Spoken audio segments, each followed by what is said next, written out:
주님께서 여러분과 함께 마테오가 전한 거룩한 복음입니다.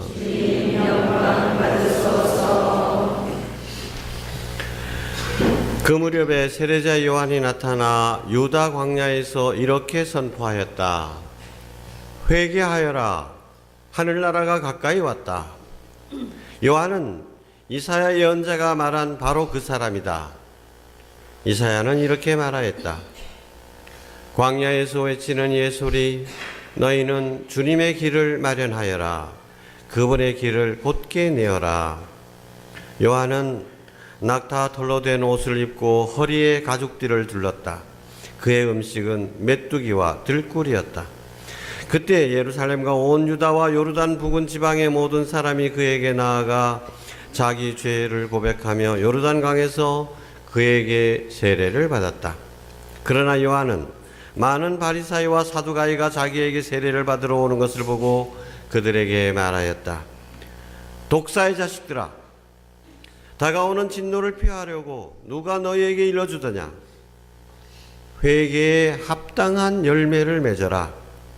그리고 우리는 아브라함을 조상으로 모시고 있다고 말할 생각이랑 하지 마라.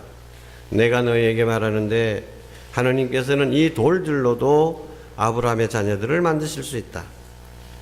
도끼가 이미 나무 뿌리에 닿아 있다. 좋은 열매를 맺지 않은 나무는 모두 찍혀서 불 속에 던져진다.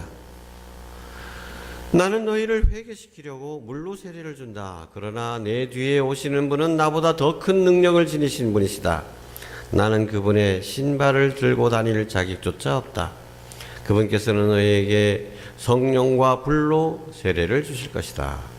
또 손에 키를 드시고 당신의 타작 마당을 깨끗이 하시어 알곡은 곡간에 모아들이시고 쭉정이는 꺼지지 않는 불에 태워버리실 것이다. 주님의 말씀입니다. 그리스도님 참여합니다. 참 예수님.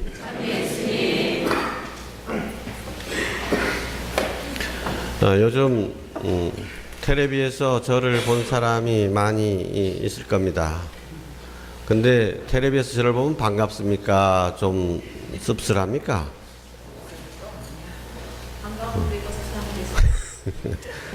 신부가 왜 저기 나와야 되느냐, 그런 세상이 오지 않았으면 좋겠습니다.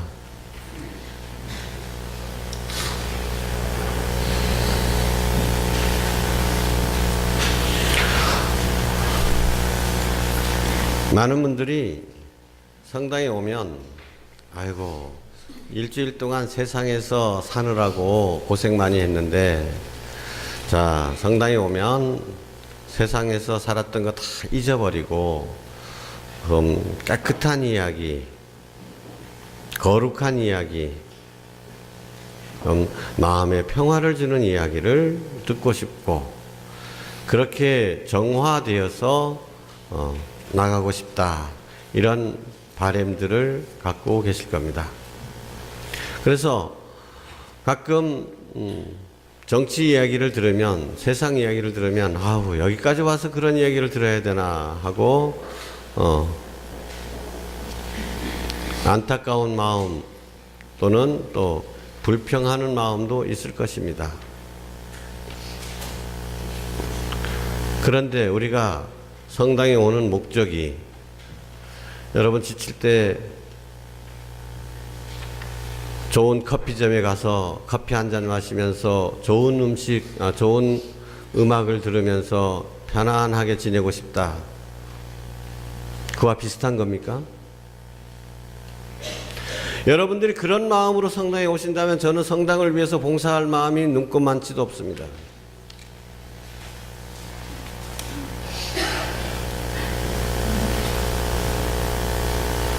제가 뭐하러 신부됐겠습니까?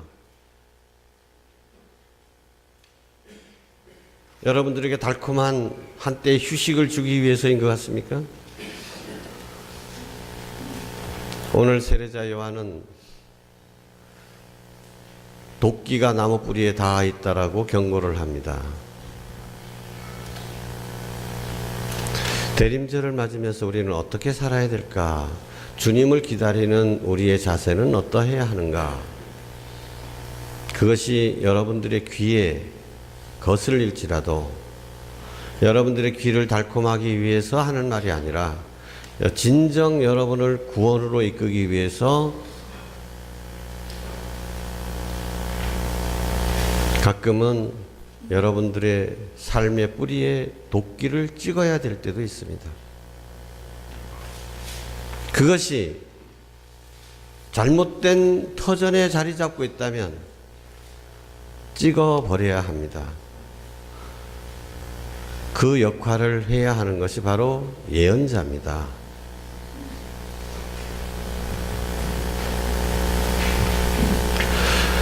교회는 오늘 대림 두 번째 주일을 맞아서 사회교리 주간으로 정했습니다. 세상 사람들이 어떻게 하든지 교회는 그것과 관계없이 세상은 세상 일에 맡겨두고 성당 일에만 몰두하는 것이 좋지 않느냐, 이렇게 생각하는 분들이 많기 때문에 그렇지 않다. 우리 교회는 교회 자신을 위해서 존재하는 것이 아니라 세상을 섬기라고 주어진 것이다. 이 세상이 죄에 물들어 있다면, 어둠에 가득 차 있다면 이 세상의 죄를, 부정부패를 없애는 일이 바로 우리가 해야 하는 일이고, 세상의 어두움을 거두는 빛이 되어야 되는 것이 바로 우리들이다. 이 역할에 대해서 우리 교우들이 너무도 인식이 부족하다는 것이죠. 그래서 이번 주간을 그렇게 사회교리 주간으로 만드는 것입니다. 마침 우리 주교회의에서 오늘을 맞아서 준비한 동영상이 있어서 여러분들이 제게 물어보고 싶은 것들 그게 딱 나와 있는 것 같아요. 그래서 함께 들어보도록 하겠습니다.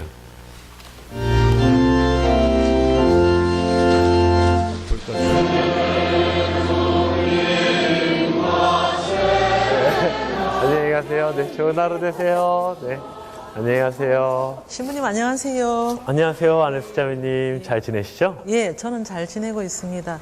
그런데 신부님, 제가 신부님께 드릴 말씀이 있는데요. 아, 그러세요? 잠시만요. 신부님, 제가 이런 말씀 드려도 되나 싶은데요. 아, 예, 편하게 말씀하세요. 예, 미사 중에 정치 이야기는 안 하시면 안 될까요? 저는 아무래도 상관없어요. 성당에 와서 기도하고 교우들 만나고 이런저런 시간 보내고 너무 좋아요. 우리 성당 사람들 다 착하잖아요. 그죠? 그럼요. 저희 신자분들 다 열심히 생활하시고 열심히 신앙생활하시고 다 그런 분들이시죠. 근데 신부님이 강론에서 정치 이야기만 하면 사람들이 뭐라고 해요. 어떤 사람들은 빨갱이라고 욕도 하거든요. 그래요? 예, 신부님 이렇게 착하고 이쁘신데 신부님 욕 먹는 거 싫어서 그래요. 부탁드릴게요. 말씀해 주신 것은 너무 감사드리고요. 제가 강론 시간에 그런 이야기 하는 것은 다 이유가 있답니다.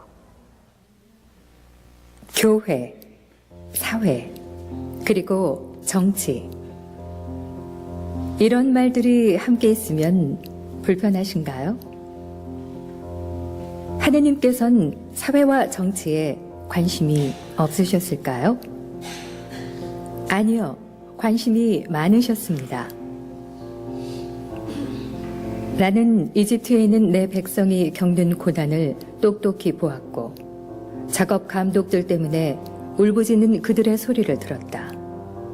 정녕 나는 그들의 고통을 알고 있다. 이스라엘 백성의 고통 속의 울부짖음을 보고 들으신 하느님. 정치 권력인 파라오에 맞서 모세를 통해 인간 사회에 개입해 이스라엘 백성을 구출하십니다. 그리고 예언자들의 입을 통해 말씀하십니다. 어찌하여 너희는 내 백성을 짓밟고 가난한 이들의 얼굴을 짓뭉개느냐. 마침내 하느님께서 몸소 이 세상, 즉 인간 사회에 들어오십니다. 주님께서 나를 보내시어 가난한 이들에게 기쁜 소식을 전하고 잡혀간 이들에게 해방을 선포하며 눈먼 이들을 다시 보게 하고 억압받는 이들을 해방시켜 오늘 이 성경 말씀이 너희가 듣는 가운데에서 이루어졌다.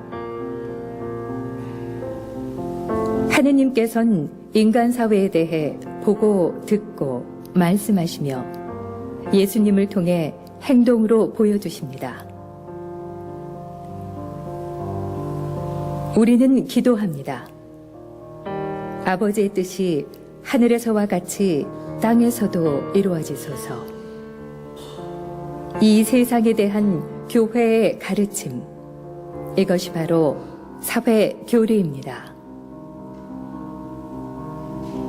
1891년 산업혁명 시기 노동자들의 삶을 보고 들은 교회가 응답합니다. 정당한 임금을 착취하는 것은 하느님께 복수를 호소하리만치 중대한 과오이다. 그리고 교회는 행동합니다. 예수님이라면 이곳에 학교를 먼저 지으셨을까, 성당을 지으셨을까? 아무리 생각해봐도 학교를 먼저 지으셨을 것 같다. 사랑을 가르치는 거룩한 학교, 내 집처럼 정이 넘치는 그런 학교 말이다. 그리고 교회는 정치에 대해 발언합니다. 진실을 밝히는 것이 중요합니다. 여기에는 무슨 보복이나 원수를 갚는다는 차원이 아니라 역사를 바로 세우기 위해서입니다. 책임자는 분명히 나타나야 하고 법에 의해 공정한 심판을 받아야 합니다. 우리의 프란치스코 교황님은 사회교리에 대해 이렇게 말씀하십니다. 모든 세대의 그리스도인들이 이웃에게 다가가는 두 발로 움직이는 사회교리가 되기를 원합니다. 예수님과 함께 세상을 위해 자기 자신을 바치며 그분과 함께 변두리의 더러운 곳 한가운데로 들어가는 사람들이 아니고서는 세상을 변화시킬 수 없습니다. 여러분도 정치에 뛰어들어 정의와 인간 존엄성을 위해, 특히 가장 가난한 사람을 위해 싸우십시오.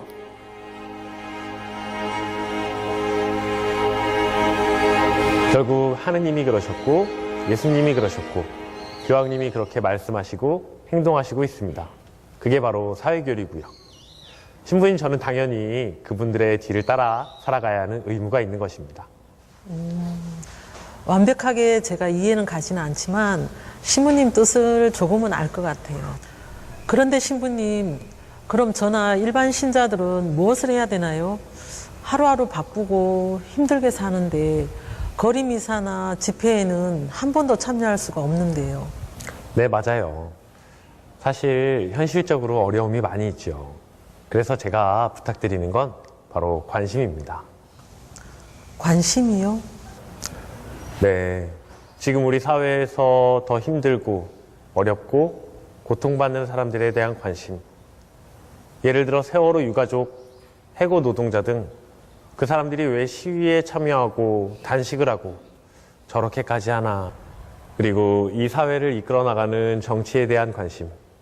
우리가 뽑는 사람들이 정말 예수님을 닮았는가? 예, 알겠습니다, 신부님. 시간 내주셔서 감사합니다. 아유, 제가 더 감사합니다. 이제 가봐야 되겠습니다. 네, 아르스자비님, 저도 덕분에 좋은 시간이었습니다. 감사하고요. 조심히 돌아가세요. 네, 신부님. 잘 보셨습니까? 우리 신자들 가운데서는 애석하게 저한테 찾아와서 저런 얘기를 해주는 사람이 없습니다. 근데 저는 한 가지만 여러분들께 부탁을 드리고 싶습니다. 무임승차 혹시 해보셨어요? 저도 한두 번은 해봤습니다. 근데 여러분 모두 정말 아름다운 세상에서, 정의로운 세상에서, 평화로운 세상에서 살고 싶으시죠? 여러분들이 자녀들이, 여러분들의 후손들이 그런 세상에서 살기를 원하시죠? 지금 같은 대한민국에서 계속 살게 되기를 원하는 분은 아무도 안 계실 겁니다. 어제 제가 촛불 집회에 잠깐 참석을 했었는데요. 거기 나와서 말하는 사람들의 이야기를 들어보니까 정말 자기네들도 좋은 세상에서 살고 싶다, 이런 세상에서 살고 싶지 않다라는 거예요.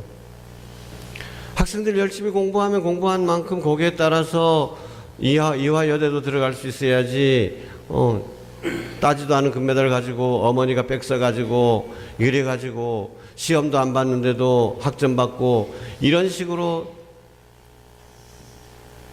되어가는 세상 싫다는 겁니다. 공정한 세상에서 살고 싶다라고 외칩니다.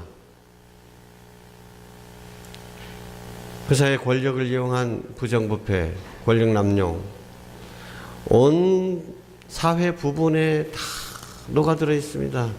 정치인들은 정치인들대로, 판검사들 다 마찬가지죠. 교육계도 마찬가지죠. 이제 병원 의사들까지도 이렇게.